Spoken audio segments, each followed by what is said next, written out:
स्कंद 11 अध्याय 14 श्लोक क्रमांक 13।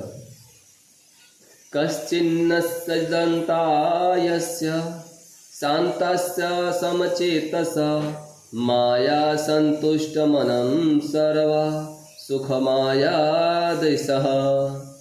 जो इस जगत में कुछ भी कामना नहीं करता, जिसने अपनी इंद्रियों को वश में करके शांति प्राप्त कर ली है, उसकी चेतना सभी परिस्थितियों में एक सी रहती है, तथा जिसका मन मुझ में पूर्णतः संतुष्ट रहता है, वह जहाँ कहीं भी जाता है उसे सुख ही सुख मिलता है।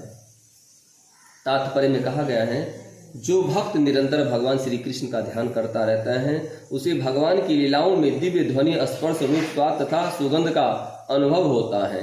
ये दिव्य अनुभूतियाँ निश्चय ही उस व्यक्ति पर भगवान श्री कृष्ण की अहैतुक कृपा से उत्पन्न होती हैं, जिसने उनका मन इंद्रिय पूर्णता तुष्ट रहते हैं। ऐसा व्यक्ति जहाँ कहीं भी जाता है उसे सुख ही सुख मिलता है।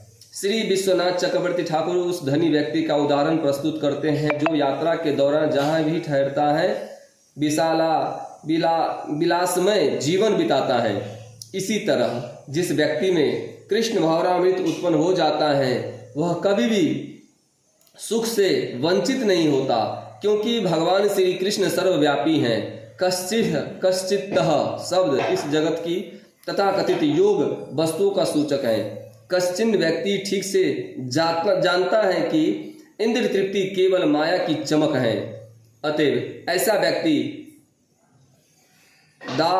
दान्तस्य शान्तस्य तथा संतुष्ट मनसः होता है। 14वें श्लोक में कहते हैं, न परमेष्टम न महेन्द्राधिनिष्टम न सर्वभौम न रसाधिपत्यम न योग सिद्धिरन पुनम भववाम मह्यम पितात्मे अक्षति मदिरान्यता। जिसने अपनी चेतना मुझ में स्थित कर रखी है, वह न तो ब्रह्म या इंद्र के पद या उनके धाम की कामना करता है, न इस पृथ्वी के साम्राज्य, न निम्न लोकों की सर्वश्रेष्ठता, न योग की 8 सिद्धियों की, न जन्म मृत्यु से मोक्ष की कामना करता है। ऐसा व्यक्ति एकमात्र मेरी कामना करता है। तात्पर्य में कहा गया है, इस श्लोक में अकिंचिन्न शब्द शुद्ध भक्तों के पद का वर्णन हुआ है। श्री प्रियव्रत महाराज ऐसे महान भक्त के उदाहरण हैं, जो सार्वभौम सत्ता में तनिक भी रुचि नहीं रखते थे, क्योंकि उनका प्रेम पूर्णतः भगवान के चरण कमलों में लीन था। शुद्ध भागवत भक्त के लिए बड़ा ही ऐसा भौतिक भोग तुच्छ सा तथा व्यर्थ प्रतीत होता है। यहाँ 15वें श्लोक में कह रहे हैं, न तथा मे प्रियतम आत्मयोगी निज शंकर न च संकर्षणो न श्रीनेवात्मा च यथा भवानम। हे उद्धव, न तो ब्रह्मा न शिव संकर्षण लक्ष्मी न ही मेरी आत्मा ही मुझे इतने प्रिय हैं जितने कि तुम मुझे प्रिय हो। यहाँ पिछले श्लोकों में भगवान ने अपने प्रति शुद्ध भक्तों के शुद्ध प्रेम का वर्णन किया है। भगवान कह रहे हैं, अब वे अपने भक्तों के प्रति अपने प्रेम का वर्णन करते हैं। आत्मयोनि का अर्थ है ब्रह्मा, जो सीधे भगवान के शरीर से उत्पन्न है। शिव जी निरंतर भगवान का ध्यान करते रहते हैं, कृष्ण को परम आनंद प्रदान करते हैं। और संकर्षण या बलराम तो कृष्ण लीलाओं में उनके भाई हैं, लक्ष्मी उनकी पत्नी है। आत्म शब्द यहाँ पर अर्च विग्रह रूप में स्वयं भगवान का सूचक है। इनमें कोई भी व्यक्ति, यहाँ तक कि भगवान की आत्मा भी भगवान को उतना प्रिय नहीं है जितना कि उनका शुद्ध भक्त उद्धव है, जो भगवान के अकिंचन भक्त हैं। श्री माधवाचार्य ने भौतिक ब्रह्मांड के एक दृष्टांत प्रस्तुत किया है, जिसमें एक व्यक्ति गरीब भिखारी को दान देने के लिए अपने तथा अपने बच्चे के हित की अपेक्षा कर देता है। इसी तरह भगवान उन असहाय भक्त को वरीयता प्रदान करते हैं, जो उनकी कृपा पर ही निर्भर रहता है। भगवान की कृपा प्राप्त करने का एकमात्र उपाय है उनके प्रति अहैतुक प्रेम। और भगवान उन भक्तों की ओर प्रेम में विशेष उन्मुख रहते हैं जो उन पर सर्वाधिक आश्रित रहते हैं।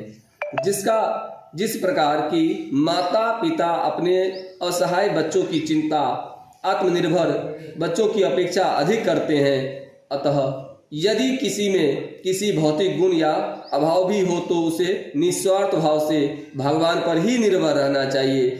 इससे उसे जीवन की सर्वोच्च सिद्धि असमेव प्राप्त होगी। हरे कृष्णा। 16वें श्लोक में कहते हैं, निरपेक्षम मुनि शांतम निर्वीरेन्द्रम समदर्शनम अनुग्रह जायमयम नित्यम पूयेतयम गहिरेनुभि। मैं अपने भक्तों के चरण कमलों की धूल से अपने भीतर स्थित भौतिक जगत को शुद्ध बनाता रहता हूँ, इसलिए मैं सदैव अपने उन शुद्ध भक्तों के पद चिन्हों का अनुसरण करता हूँ जो निजी इच्छाओं से रहित हैं, जो मेरी लीलाओं के विचार में मग्न रहते हैं, शांत हैं, शत्रु भाव से रहित हैं तथा सर्वत्र समभाव रखते हैं। तात्पर्य में कहा गया है, जिस तरह भक्त सदैव भगवान श्री कृष्ण के पद चिन्हों का अनुसरण करते हैं, उसी तरह भगवान श्री कृष्ण अपने भक्तों के भक्त होने के कारण उन भक्तों के पद चिन्हों का अनुसरण करते हैं। भगवान का शुद्ध सेवक सदैव भगवान की लीलाओं का ध्यान करता है और सोचता रहता है कि उनके उद्देश्य में उनके किस तरह सहायता पहुंचाई जाए। सारे ब्रह्मांड श्री कृष्ण के शरीर के भीतर स्थित हैं, जैसा कि उन्होंने अर्जुन, माता यशोदा तथा अन्य को प्रदर्शित किया है। चूंकि श्री कृष्ण भगवान हैं, अतः उनकी किसी प्रकार के कलमश होने या प्रश्न ही नहीं उठता। फिर भी भगवान अपने शुद्ध भक्तों के चरण कमलों की धूल लेकर अपने भीतर स्थित ब्रह्मांड को शुद्ध करना चाहते हैं। भक्तों के चरण कमलों की धूल लिए बिना शुद्ध भक्ति में लग पाना संभव नहीं है। शुद्ध भक्ति के बिना दिव्य आनंद का प्रत्यक्ष अनुभव नहीं किया जा सकता। भगवान श्री कृष्ण ने सोचा, मैंने यह कठोर नियम बना रखा है कि कोई भी व्यक्ति मेरे भक्तों के चरण कमलों की धूलि से प्राप्त भक्ति के द्वारा ही मेरे दिव्य आनंद को भोग सकता है। चूंकि मैं अपना आनंद अनुभव करना चाहता हूँ, इसलिए मैं आदर्श विधि का पालन करूंगा और अपने भक्तों के चरण कमलों की धूलि ग्रहण करूंगा। श्री माधवाचार्य इंगित करते हैं कि भगवान श्री कृष्ण अपने भक्तों के पद चिन्हों का अनुसरण उन्हें शुद्ध बनाने के लिए ही करते हैं। जब भगवान अपने भक्तों के पीछे पीछे चलते हैं तो वायु भगवान की चरण धूलि को उनके भक्तों के सामने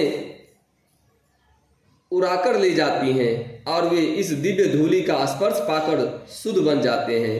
किसी को मूर्खतावश भगवान के इन दिव्य लीलाओं के विषय में तर्क नहीं करना चाहिए। यह तो भगवान तथा उनके भक्तों के मध्य प्रेम का प्रश्न है। हरे कृष्णा। श्रीमद् भागवतम भगवान की जय। अनंत कोटि वैष्णव वृंद की जय। भक्तवत्सल भगवान की जय। हरे कृष्णा कृष्णा कृष्णा हरे हरे, हरे राम राम राम हरे हरे। जय जय श्री राधे श्याम। हरे कृष्णा। श्री राधे राधे।